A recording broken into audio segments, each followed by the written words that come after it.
먼저 제가 아는 한 분의 이야기를 들려드릴게요. 이분은 70대 중반의 할아버지로 평생 동안 열심히 일해 오신 분입니다. 은퇴 후에는 친구들과의 만남을 늘리고 매일 아침 공원에서 운동을 하셨죠. 그런데 어느 날 그는 친구들과의 만남이 오히려 스트레스를 주고 있다는 것을 깨달았습니다. 그분은 매일 모이는 자리에서 서로의 건강과 삶에 대한 이야기를 하다 보니 자연스럽게 불안감과 비교의식이 생겼던 거죠. 이 경험을 통해 그는 몇 가지를 줄이기로 결심했는데 그 중에서 오늘 소개할 것들을 여러분과 나누고자 합니다. 1.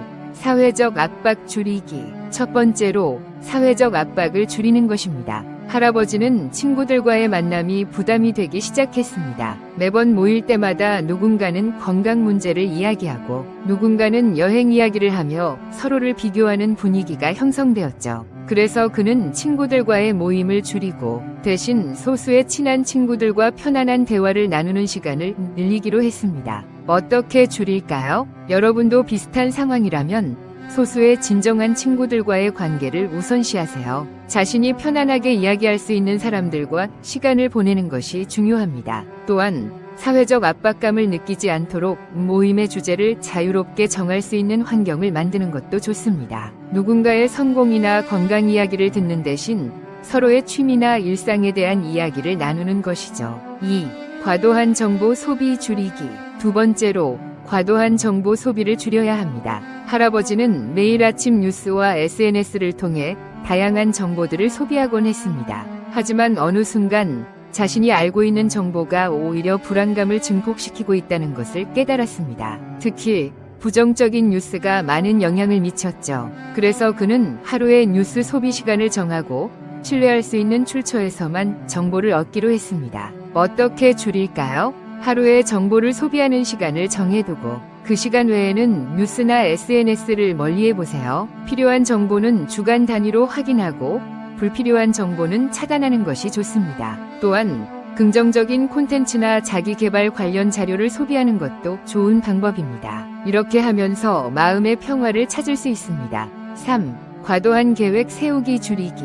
세 번째로 과도한 계획 세우기를 줄이는 것입니다. 할아버지는 은퇴 후 계획을 세우는 것을 좋아했습니다. 하지만 매일매일의 일정이 꽉 차다 보니 오히려 자유롭지 못한 삶을 살게 되었죠. 그래서 그는 하루에 할 일을 최소화하고 즉흥적인 시간을 허용하기로 했습니다. 이제는 친구들과의 즉흥적인 외출이나 취미 활동을 즐길 수 있게 되었습니다. 여러분도 일정표를 작성할 때 꼭 필요한 일만 적어보세요. 그리고 여유 시간을 만들어 즉흥적으로 활동할 수 있는 기회를 가져보세요. 예를 들어 날씨가 좋으면 즉흥적으로 공원에 가거나 새로운 음식점에 가보는 것처럼 말이죠. 이렇게 하면 삶의 질이 훨씬 높아질 것입니다. 4. 비교의식 줄이기. 네 번째로 비교의식을 줄이는 것입니다. 할아버지는 친구들과의 대화에서 자연스럽게 서로를 비교하게 되었습니다. 건강, 재정, 가족 이야기 등에서 자신이 뒤처진다고 느끼곤 했죠.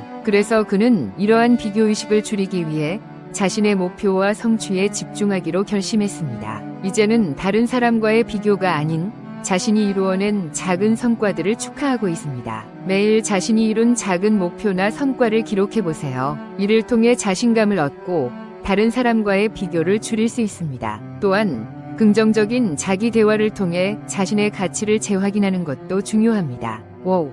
불필요한 물건 줄이기. 마지막으로 불필요한 물건을 줄이는 것입니다. 할아버지는 집안에 쌓여있는 물건들을 정리하기 시작했습니다. 오랫동안 사용하지 않은 물건들이 많았고 정리되지 않은 공간이 스트레스를 유발했죠. 그래서 그는 매주 한 가지 물건을 정리하고 기부하기로 결심했습니다. 이제는 집안이 훨씬 깔끔해지고 마음도 편안해졌습니다. 여러분도 정리의 습관을 들여보세요. 정기적으로 물건을 정리하고 사용하지 않는 물건은 기부하거나 버리는 것이 좋습니다. 또한 필요한 물건만 소유하도록 노력해보세요. 최소한의 소지품으로 생활하면 마음이 가벼워지고 더 많은 공간과 자유를 느낄 수 있습니다. 이렇게 오늘은 노년에 줄일수록 좋은 5가지를 실제 사례를 통해 알아보았습니다. 사회적 압박, 과도한 정보 소비, 과도한 계획 세우기, 비교의식, 그리고 불필요한 물건을 줄이는 것은 여러분의 삶의 질을 높이고 더 행복한 노후를 만드는 데 큰 도움이 될 것입니다. 오늘의 영상이 유익하셨다면 구독과 좋아요, 댓글 부탁드리며 다음 영상에서 만나요. 감사합니다.